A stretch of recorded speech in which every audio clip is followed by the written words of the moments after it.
I had not the foggiest notion about what was going on in Eastern Europe. Had I been told, I doubt if I could have had, in my mind's eye, envisioned anything as horrible as what I saw.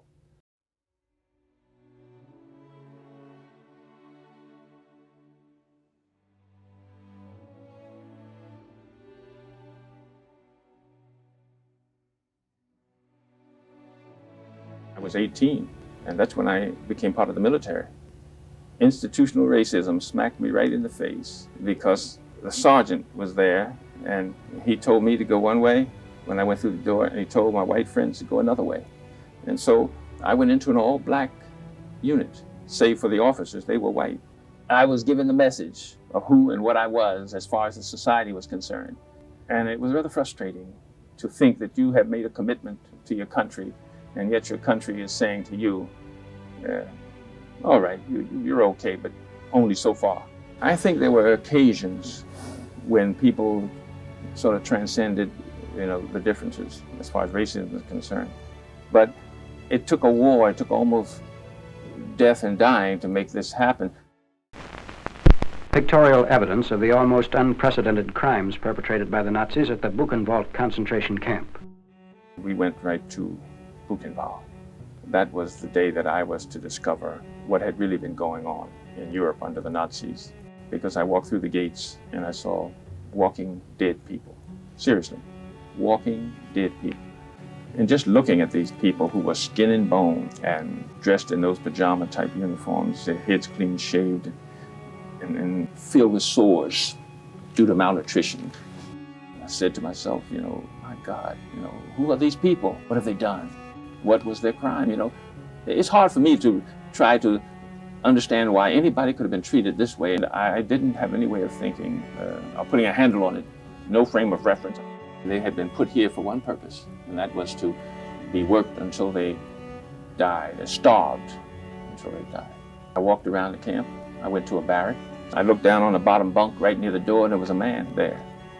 He was skin and bone, and he was on something like a pallet of dirty straw and filthy rags, and he just could barely turn his head and look up at me, and I looked into his face, into that skeletal face with those deep-set eyes, which I can't forget. I saw their bodies all around. I saw all of these things, probably more that I can't remember, but I came out of there sick to the stomach. Nobody said anything. That's what boggles the mind, to think that a group in a society can organize and do it in a systematic way, such a program to remove from the world a whole group of people. And any others they didn't think were worthy. But I saw what I saw in the camp. This was a traumatic experience for me. And then the war ended, and we were told that our unit was no longer needed and it was disbanded. I finally came home. I was 21 years of age. I discovered, though, that the same pain that I left when I left here was waiting for me.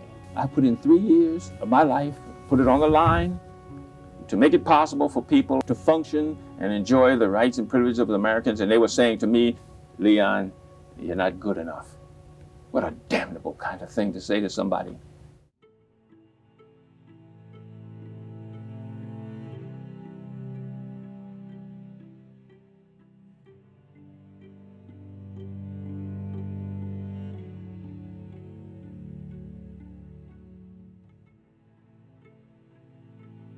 There are people out there who are saying it didn't happen.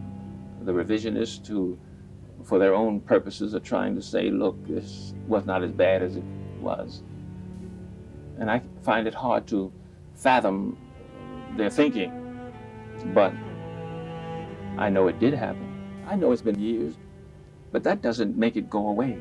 It only makes us become more aware that we today have to do something to stop that which created the final solution. And that something is racism.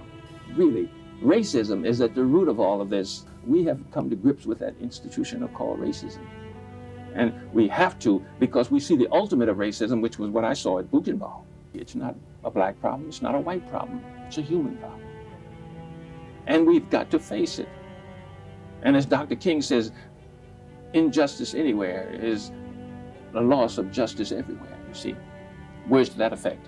And it's true. What affects you affects me. Your pain has to be my pain. My pain has to be your pain. And I must somehow convey that to the young people that I come to. It's my commitment.